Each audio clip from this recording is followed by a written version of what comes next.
बिस्मिल्लाहिर्रहमानिर्रहीम, अस्सलाम वालेकुम। तो आप सब कैसे हैं? मैं भी बिल्कुल ठीक ठाक हूँ। तो अभी सुबह का टाइम था और हस्बैंड मेरे ऑफिस जा रहे थे, तो उनको नाश्ता देने के बाद मैं बैठ गई थी यहाँ पे करेले छीलने के लिए। और ये करेले गांव के बिल्कुल जो है ताज़ा करेले हैं और मेरी अम्मी ने मुझे दिए थे। ये पापा के किसी दोस्त ने जो है ना भिजवाए हैं ये अपने गाँव से। तोड़े थे नहीं? कैसे तोड़े थे? मैंने तोड़े थे। आप गए थे साथ? अच्छा, आप तो शादी नहीं गए थे? भाई ने तोड़े। भाई ने तोड़े थे। क्यों लेके नहीं गए? अच्छा, ये बात करेले अच्छे होते हैं ना, हेल्दी फूड होता है ना? मैं खाता हूँ। करेले खाते हो? जी। कच्चे खा लेते हो? हाँ? कच्चे तो नहीं खाते। नहीं। करेले का जूस पियोगे? पीना है? गोरे हो जाओगे करेले का जूस पी के। करेले का जूस पी के गोरे हो जाओगे, पता है? हाँ। कितना वो गंदा होता है। तो बस ये बात बैठा हुआ मुझसे बातें कर रहा था और इसकी ये बातें जो है ना बस इंसान को हंसी दिला देती हैं। भले हमें गुस्सा भी आ रहा होता है ना तो हमारी एकदम हंसी निकल जाती है। तो यहाँ पर ये बैठ के मस्तियाँ कर रहा था और स्कूल से ये थोड़ा सा जल्दी आने लगा है क्योंकि इसके पेपर्स चल रहे हैं। तो ये 8 बजे जाता है और 11 बजे वापसी होने लगी है इसकी। और जहांगीर अपने वही टाइम पर आएगा जो उसका टाइम है। पेपर्स में बच्चे जल्दी आते हैं, हम भी जल्दी आते थे, लेकिन आज से जो है दोबारा से स्कूल बंद करने का ऐलान कर दिया है सिंध हुकूमत ने। तो देखते हैं कि अब आगे स्कूल के दोबारा से कब खुलते हैं। और यहाँ बच्चे मेरे सो गए थे, ज़ोहर की नमाज़ में अदा कर रही थी और बाहर हेल्पर जो है ना वो सफाई कर रही है। और करेलों को मैंने धूप में रख दिया था, तकरीबन 1 से 2 घंटे के लिए मैं रख कर आ गई हूँ। उनमें लेमन और जो है नमक लगाकर, ताकि उसकी जो कड़वाहट है वो ख़त्म हो जाए और वो सही हो जाए। और घर की हालत रोज़ाना घर एक जैसा ही हो रहा होता है, रोज़ाना ही सफाई होती है लेकिन घर की हालत रोज़ाना ही ख़राब हो जाती है। 2 घंटे में क्या हो गया, अकड़ गए बेचारे ये पूरे। तो चले जी,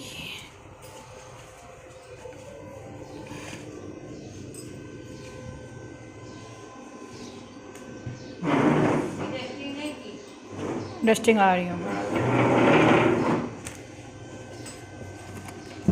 तो बस मेरी हेल्पर जो है अभी सफाई कर रही थी और मैं डस्टिंग वगैरह करूँगी। फिर बहुत सारे काम होते हैं जो कि मैं कर रही होती हूँ, साथ साथ इसके करवा रही होती हूँ। और ऐसा नहीं होता है कि बस हम टोटल जो काम है ना अपनी हेल्पर पे छोड़ दें, क्योंकि हमें साथ में लगना पड़ता है। और डस्टिंग तो मुझे वैसे भी किसी और के हाथ की अच्छी नहीं लगती, तो ये है कि ये मैं खुद करती हूँ। और पोछा वगैरह भी ये होता है कि ये लगाती है, लेकिन उसके जाने के बाद भी मुझे दोबारा लगाना पड़ता है क्योंकि हमारे मट्टी बहुत ज़्यादा उड़ती है। तो ऐसा नहीं है कि एक टाइम सफाई हुई और फिर उसके बाद शाम तक घर जो है हमारा साफ़ रहेगा। तो यहाँ तो बस ऐसे ही चलता रहता है और रोज़ाना एक जैसा ही घर जो है ना गंदा हो रहा होता है। कहाँ पे ज़्यादा है? ये कम उड़ रही है। ये देखो ये कम है हमारे, ये कम का हाल है। बस रात को जो मैंने बर्तन वगैरह धोए थे किचन में, तो बस मैं थोड़ा सा वो सेट कर रही थी क्योंकि मैं डायरेक्ट जो है एकदम से जो है गीले बर्तन नहीं रखती हूँ कैबिनेट्स के अंदर। तो पहले मैं बर्तनों को सुखा लेती हूँ, उसके बाद ही कैबिनेट्स में रखती हूँ। तो आपके घर में जो है या घर में या किचन में जो अगर लाल बेग होते हैं तो इसका ही रीज़न ये होता है कि आप गीले बर्तन रखती होंगी तो लाल बेग वो पैदा कर देते हैं। तो इसलिए आप लोग भी कोशिश किया करें गीले बर्तन कभी भी कैबिनेट्स में ना रखें। पहले बर्तनों को खुश कर लें किसी कपड़े से या फिर रात भर जो है छोड़ दें इन बर्तनों को और सुबह में फिर उसको कैबिनेट के अंदर शिफ्ट कर दें। तो बस मैं वही सेट कर रही थी। और आज थोड़ी मेरी तबीयत भी ख़राब थी क्योंकि मेरी दाढ़ में पेन हो रहा है। और आप लोगों की पहले ही मैंने जिक्र किया था तो काफ़ी कमेंट्स आई थी कि आप ये लगाएं या ये इस्तेमाल कर लें। तो आप लोग जो मुझे टोटके बता रहे थे, आप लोगों का पहले तो बहुत बहुत शुक्रिया। लेकिन आप लोग जो मुझे टोटके या जो दवाइयाँ बता रहे थे तो वो थी कैविटी के बारे में। लेकिन कैविटी मुझे नहीं है अल्हम्दुलिल्लाह से। मेरा जो मसला है वो थोड़ा सा चेंज है और थोड़ा सा जो है ना ऐसा है कि मेरी जो अक्ल धार है ना वो थोड़ी सी टेढ़ी है और वो जो है ना मेरे गाल को जो ना हिट कर रही है और उसकी वजह से मेरे पेन होता है और मुझसे कुछ खाया नहीं जा रहा और वो काफ़ी ज़्यादा मुझे पेन कर रही है। तो देखते हैं, मैं रात को जाऊंगी डॉक्टर के, अब डॉक्टर देखते हैं कि क्या कहता है। लेकिन अभी दर्द बहुत है। लेकिन वही बात है कि हम जैसी जो ख़वातीन होती हैं, जो हम जैसी हाउस वाइफ्स हैं, तो हमें बीमारी में भी चैन कहाँ होता है।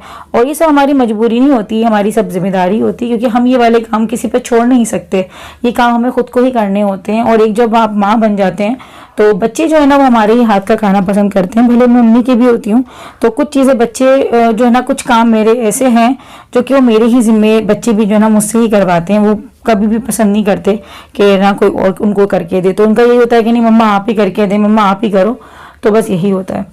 तो यहाँ पे बस मैं जहांगीर का नाश्ता बना रही थी क्योंकि ये सोकर उठ गया था तो इसका आज दिल कर रहा था कि मुझे अंडा पराठा और साथ में लस्सी दें। तो मैं बस उसके लिए लस्सी बनाऊंगी। और यहाँ पे बस मैं जल्दी जल्दी नाश्ता बना रही थी क्योंकि बच्चे मेरे सुबह में कुछ ऐसा खास खाकर जाते नहीं हैं। तो फिर जब ये आते हैं तो उसके बाद ही जो है ना प्रॉपर ये लोग ब्रेकफास्ट करते हैं अपना। खैर ये लंच का टाइम होता है लेकिन ये आप ब्रंच कह सकते हैं इसको कि ये बस 2 in 1 कर लेते हैं कि टाइम तो बस काम का यही होता है कि हमारी सब जिम्मेदारियां होती हैं, हमारी मजबूरी नहीं होती, क्योंकि मुझ पर भी किसी कोई ज़ोर ज़बरदस्ती नहीं होती। अगर मैं काम ना भी करूँ तो मुझे कोई कहने वाला नहीं है, क्योंकि लाजिम बात है कि मैं ख़ुद अपने हिसाब से ही कर रही होती हूँ, अपना मेरा खुद का दिल होता है तो मैं करती हूँ, ना भी चाहूँ तो ना करूँ तो मुझे कोई क्या कहेगा। लेकिन ये है कि हमें ख़ुद को ही होता है कि नहीं यार ये हमारा काम है, हमें करना है और ये हमारी ही जो है ज़िम्मेदारी है और ये हमें ही सर अंजाम देनी है। तो बस यही है कि काम जब करना है तो 2 चीज़ें, या तो आप रोकर कर लो ये काम या तो हंसकर कर लो। तो आप हंसकर कर लें तो ये है कि आप थकेंगे भी कम और वो काम भी अच्छे तरीके से हो जाएगा। और जितना आप काम को अपने ऊपर हावी करेंगे, जितना आप मजबूरियाँ समझेंगे कि यार ये तो हमारी मजबूरी है, हम कहाँ फंस गए, हमें क्यों ये काम हमें करना पड़ रहा है, तो उतनी हमें थकावट भी होती है और वो काम करने में मज़ा भी नहीं आता। तो बस यहाँ पे देखिए मैं बर्तन धो रही थी और बर्तनों में पता नहीं कहाँ से इतनी बरकत आती है कि अभी हम बर्तन धोते हैं और फिर से इतना ढेर लग जाता है बर्तनों का। एक बर्तन और एक डस्टबिन के अंदर जो कचरा होता है ना, एक उसमें पता नहीं कहाँ से इतना ढेर हो जाता है, मेरी समझ से बाहर होता है। सुबह डस्टबिन में बिल्कुल खाली कर देती हूँ और न्यू चॉपर चढ़ाती हूँ और शाम तक वो फिर से इतनी फुल हो जाती है कि लगता है कि पता नहीं कोई फेंक के गया है उसमें कचरा। और वो सिर्फ मेरे किचन का कचरा होता है जो कि सिर्फ मैं इस्तेमाल कर रही होती हूँ और वो रोज़ाना ही बिक रहा होता है। लेकिन कहाँ से उसमें इतना ज़्यादा क्या होता है मुझे कुछ नहीं पता। आप लोग भी कमेंट्स में बताइएगा कि आप लोगों के साथ भी यही सेम होता है जो मेरे साथ के गंदे बर्तन और एक जो हमारे घर का जो कचरा होता है, इन दोनों में बरकत कहाँ से आती है, समझ से बाहर है।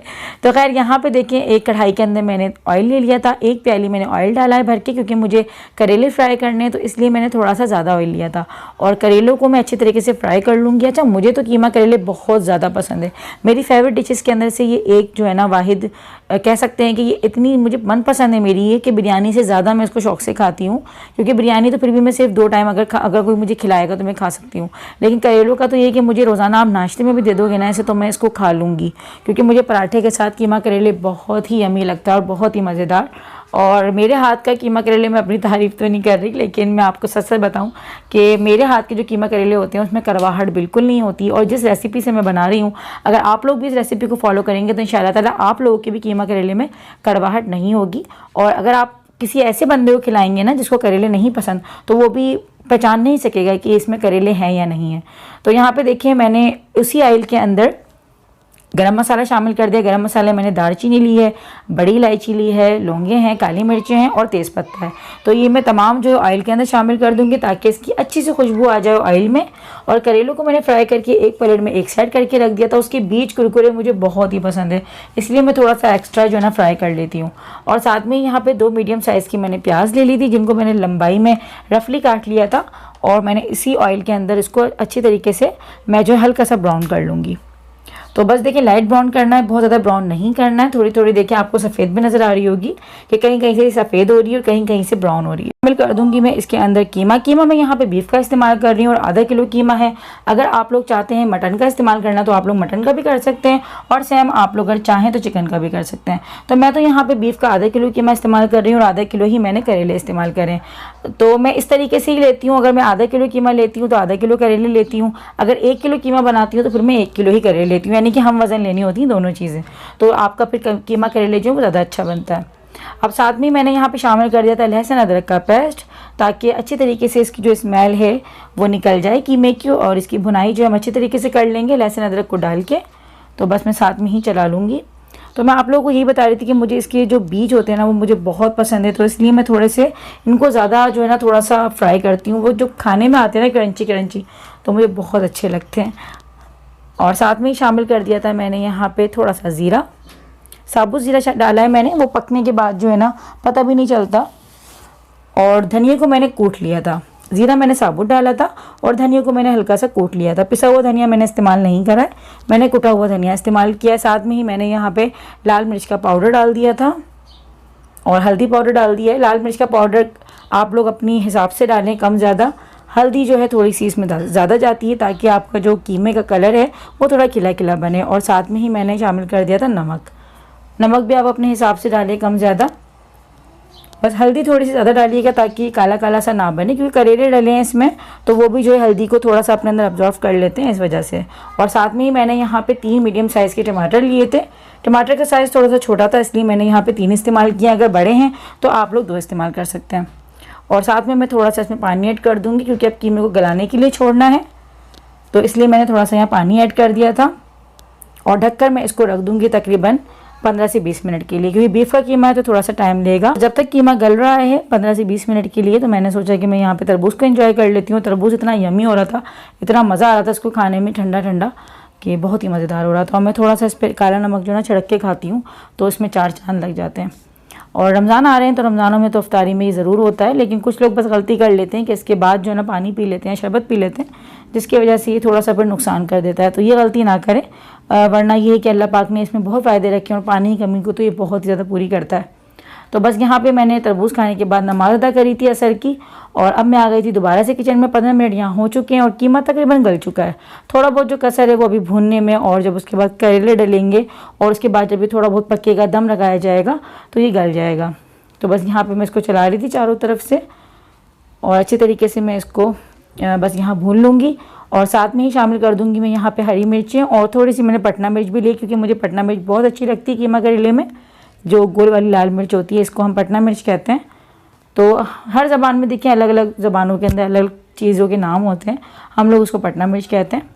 और हरी मिर्च और पटना मिर्च डालने के बाद मैंने शामिल कर दिए यहाँ पे जो फ्राई हुए करेले जो रखे हुए थे एक साइड, तो उसको मैं शामिल कर दूँगी और कीमे में अच्छी तरीके से मिक्स कर दूँगी।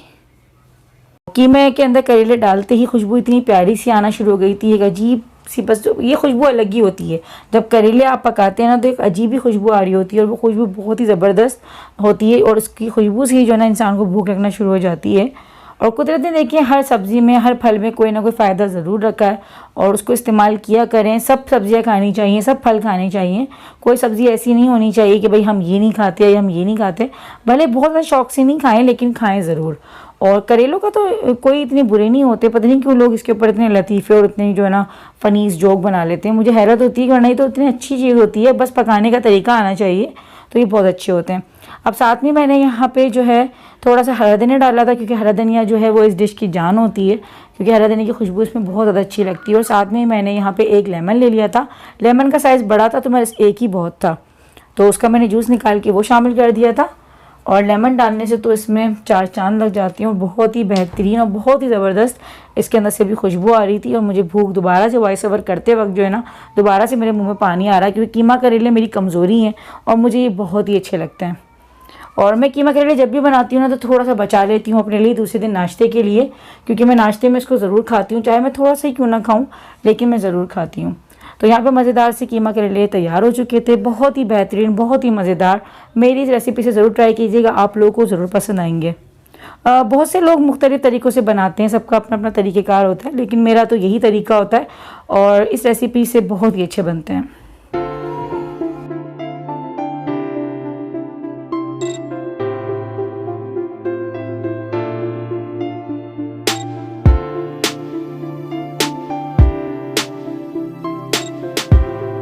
रात को मैं गई थी डॉक्टर के यहाँ, और जो मेरी फाइनली जो दाढ़ थी जिसका डर था मुझे वही हुआ कि उन्होंने वो रिमूव ही कर दी, क्योंकि उसको रखने का कोई फ़ायदा नहीं हो रहा था और वो काफ़ी ज़्यादा दर्द कर रही थी। तो बस ये हुआ। और मैं साथ साथ ये बात सोच रही थी कि यार हमारी माओं ने भी हमारे लिए बहुत तकलीफ़ें उठाई हैं और अपनी तकलीफ़ें भुलाकर हमें खुशियाँ देने का करा। तो बस डॉक्टर ने मुझे आराम का कहा था कि आप घर जाके आराम करें, लेकिन मैं घर नहीं गई, और पहले मैं आ गई थी यहाँ बच्चों के कपड़े लेने के लिए, क्योंकि हमारे यहाँ लॉकडाउन लग चुका है, और मुझे साथ में यही डर और यही टेंशन थी कि यार बिल्कुल बाज़ार बंद ना हो जाए और मेरे बच्चों के कपड़े लेने में फिर ज़्यादा परेशानी ना हो, क्योंकि पिछले साल भी हमें बहुत परेशानी हुई थी, क्योंकि लॉकडाउन था पिछले साल भी और बहुत ज़्यादा हमें मसला हुआ था। तो यहाँ पे बस मैं पिक पॉइंट की तरफ आई थी, और यहाँ पे माशाल्लाह से बच्चों की चॉइस बहुत ही ज़बरदस्त होती है। अगर आप लोग हैदराबाद में रहते हैं तो यहाँ का ज़रूर विज़िट करें, काफ़ी अच्छी यहाँ पे वैरायटी होती है और बहुत अच्छे कपड़े यहाँ पे होते हैं। और ये लोग डील भी माशाल्लाह बहुत अच्छे तरीके से करते हैं अपने कस्टमर्स से को जो है। और इन्होंने जो है मेरा मग मांगा हुआ था काफ़ी टाइम से, तो बस फाइनली आज मैंने उनको ये मग भी दे दिया था, तो ये बहुत खुश हो रहे होते, काफ़ी दुआएं भी दे रहे थे। तो बस यहीं पे मैं आप लोगों से इजाज़त लूँगी, मिलते हैं नेक्स्ट व्लॉग में, तब तक के लिए अल्लाह हाफ़िज़। अल्लाह ताला की पहले हम भी जॉब करते थे यहाँ पे, तो आज देखो अल्लाह ताला ने कितनी बड़ी, सही बात है, हमारी दुआ है आपके साथ इंशाल्लाह। वीडियोस पसंद आती हैं आपको? बस ये देख के भाई ये मेरे को खुशी होती है, ये दुआ नहीं करो। सही बात, मैं आपको देखता हूँ, मेरा याद है छोटे छोटे आज देखो।